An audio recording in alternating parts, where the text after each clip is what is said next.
Hello and welcome back to the KCC channel. I'm Rob and I hope you are having a wonderful day today. Today I have some epic stories for you. We're doing a bit of an escalating revenge today. Story 1 comes to us from PettyRevenge. Story 2 comes to us from ProRevenge. And Story 3 comes to us from NuclearRevenge. Let's jump right in.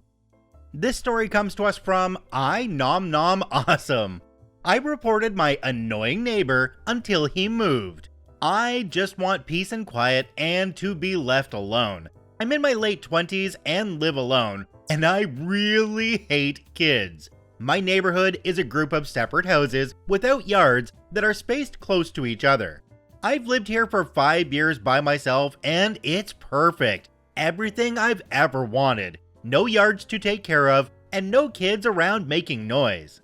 The houses share a large T-shaped cement driveway, and none of us have ever interacted with each other. We come and go, stay quiet, and mind our own business. There's a small park down the street with grass for those who want it, literally a 30-second walk away. About a year ago, a guy with a lot of little kids moved into my neighborhood. As always, I just drove past him like anyone else and closed my garage. Never spoke to him, no problem. Over time, he started making himself at home. He would park his large truck in the motor court, which has a sign saying it's illegal because it's a fire lane. It would block his neighbor's garage across from him. He would set up lawn chairs in front of his neighbor's garage and have the little kids out there running and screaming right in front of people's houses and garages. So we would have to listen to it, and then try not to run over the children as we back our cars out of the garages. He would rev his motorcycle at 8 a.m. on a Saturday and wake up the neighborhood. When his kids would be blocking the driveway, they'd take their sweet time moving. Because of this, I did one simple thing. When I would come home every day and drive past and around them, I wouldn't wave back when he waved at me. Oh, how that hurt his pride. He should have left it at that, but no, he had to press the issue. So he started waving more, and then shouting at me as I drove past, and then telling his kids to stop and stand and wave at me as I always drove past and ignored them all. Until eventually, he didn't like how I drove around his kids that were in the way, even though I always drive at a safe, slow speed there. So he tried to confront me. He shouted at my car, then came to my garage as I was already getting out of the car and had the garage closing. So it closed right in his face without me ever looking at him, laughing my butt off. He didn't like that, so he immediately walked to my front door, saw that I had a doorbell camera, and turned around and walked away. Couple days later, coming home, he was crossing the driveway as I arrived, and because he had told the kids to stop and wave at me, the dipcrap stopped in the middle, so he stood in my way to block my car while trying to get the kid to move. And so I honked for 3 seconds right in his face until he moved. That was our last interaction, and I decided he's annoyed me enough. I live in an HOA. I don't actually care about any of the rules, but I decided to use them all to report him endlessly for every violation I knew of, using my dashcam on my car for screenshots with evidence. His parking in the motor court stopped after they gave him a ticket. He had to throw out the child's playhouse he had set up next to his garage. I kept reporting him for having an open garage door that I don't actually care about in order to get him to have to stop hanging out in the motor court. And oh, I don't know, use his brain and take the kids down the street to the park. Only took 4 months of reporting him repeatedly, and he just moved out. Jumping down to the comment section on this one, there's one from a user called AlkAdioOst. It says, "It doesn't matter who you are or how you feel about kids, dogs, or nookies on Mars. He was being a butt, weaponizing his kids, and being a turd to everyone. You done good." I only have one comment on this one, and it's a good one. Like a good neighbor, stay over there. This story comes to us from Campfires in Conifers. An attorney's dream case, my parents versus the bank. In 1973, my parents had enough money to build a little ranch house in the country. the small bank in town approved the mortgage and the bank signed a contract to give Bob the money to build the house. Bob, as it turns out, was overbooking himself all over town, leaving his clueless minions to do the actual work. The build took longer and longer, with more and more work having to be ripped out and redone. We're not talking about using the wrong color paint or nailing up some wonky trim here. The architect forgot to fully erase a line on the blueprints, and the framers built a wall through the bathtub. My mother was told, don't put anything heavy in the kitchen cabinets, because they were attached to the drywall, not the studs, using a few roofing nails through the back of each cabinet. The garage door opening was framed into the living room instead of towards the driveway, and so on. When the bank's representative showed up for the final inspection, my parents met him in the front yard and refused to sign off on Bob's work. Then, representative became angry, as the bank had paid Bob a lot of money. He strode to the front door and pulled on the doorknob, whereupon the entire door, casing included, fell on him. It had simply been wedged, not nailed into place. The bank called Bob, who finally showed up to supervise the work himself. The only problem was that Bob wasn't any better at building a house than his minions were. My parents still refused to sign off on the house.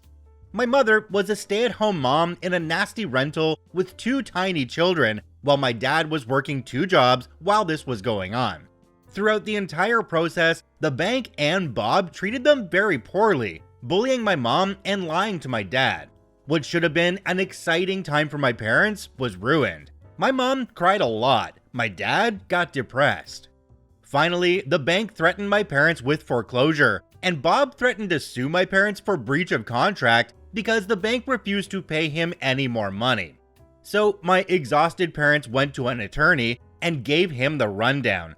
Plumbing, electrical, tiling issues, the whole sorry mess. My parents were scared. All they had was their small down payment savings. So if this became a lengthy court battle, the bank and Bob would win. The attorney, Tom, was kind, but my dad said he could tell that he and mom were doomed from Tom's facial expressions as he sorted through the paperwork. Then, abruptly, Tom smiled. Let's get everyone together for a meeting, he told my parents. Tomorrow. So my parents, Tom, the bank's representative, the bank's attorney, Bob, and Bob's attorney met at the bank.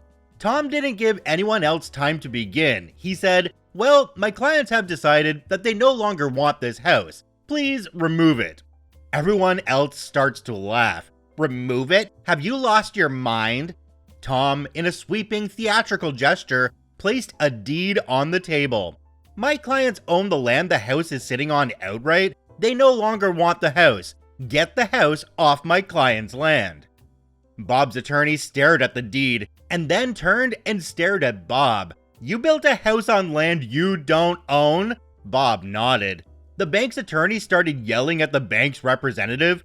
You didn't finance the land the house is on? The representative stammered, no. Tom said firmly, as I said, gentlemen, you're trespassing on my client's land. I expect the house to be removed and the land returned to its original state at once. My dad said he'll remember the blank looks everyone on the other side of the table passed to one another for his whole life. Sure, the bank could foreclose on a house that wouldn't exist by the end of the week with no way to recoup the money. They didn't even own the land it was on. Bob was out the 50% he'd paid out of pocket. Plus, he was on the hook for tearing down the house and removing it. On top of that, the bank would undoubtedly want him to repay the initial 50% they'd given him.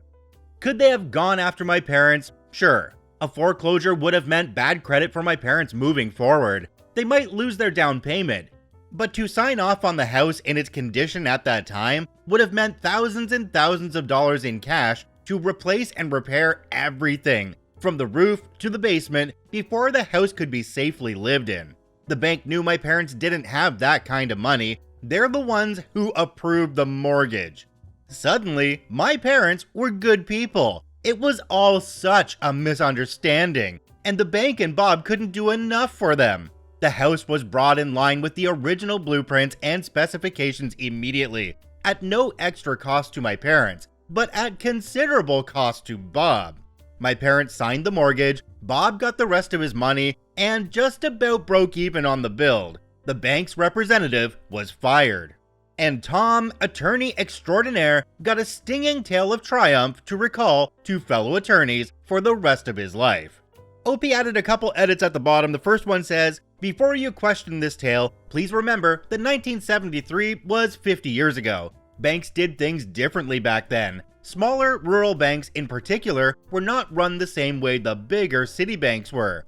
There were far fewer federal regulations, and in a smaller community, people didn't always follow them anyway. I'm pretty sure they don't always follow them now."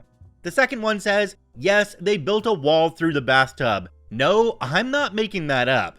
I even left out how a plumber left his lunch bag on a partially built kitchen cabinet, but the cabinet maker didn't feel it was his job to move the bag, so he left it there and built the rest of the cabinet around it.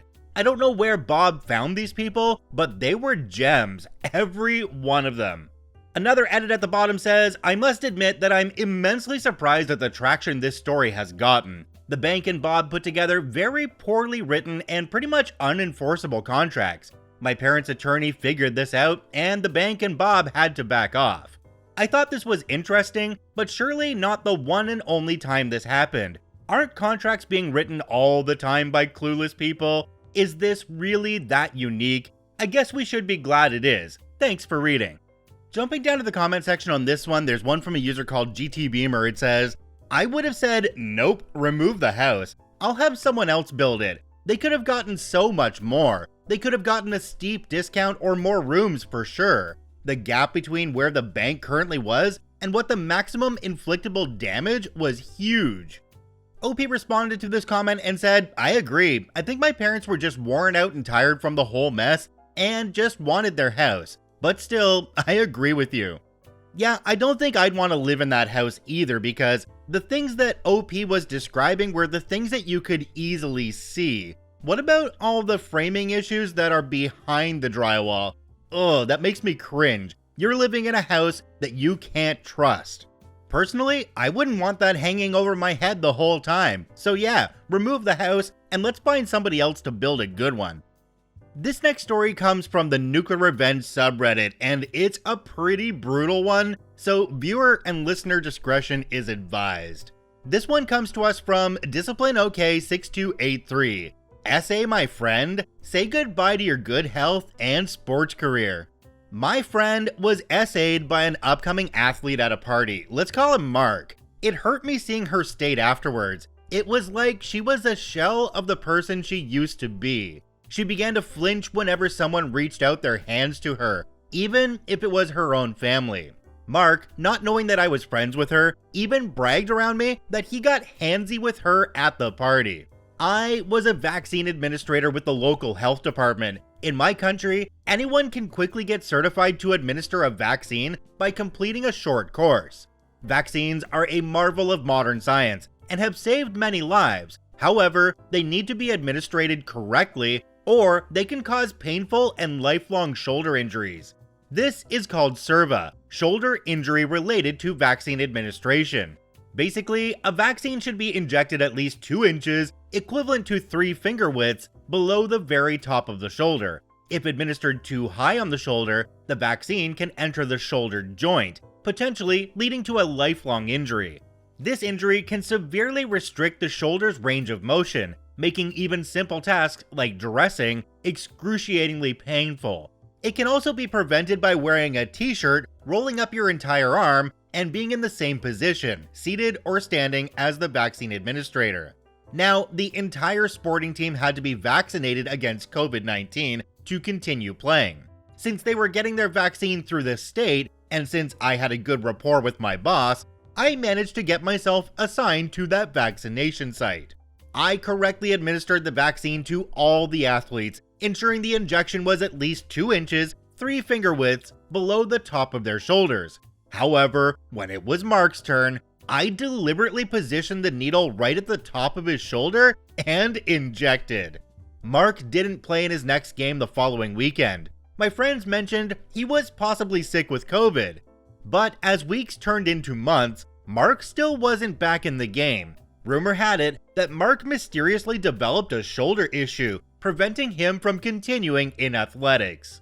Following this setback, Mark took a job at a supermarket. It has been a couple of years, and I still see Mark working at that supermarket. Jumping down to the comment section on this one, there's one from a user called Babe McMee. It says, "Wow, that is nuclear." The next commenter called Parking Clothes 487 says, "Hell yeah, that's what I come here for." And a self-incrimination thrown in for good measure.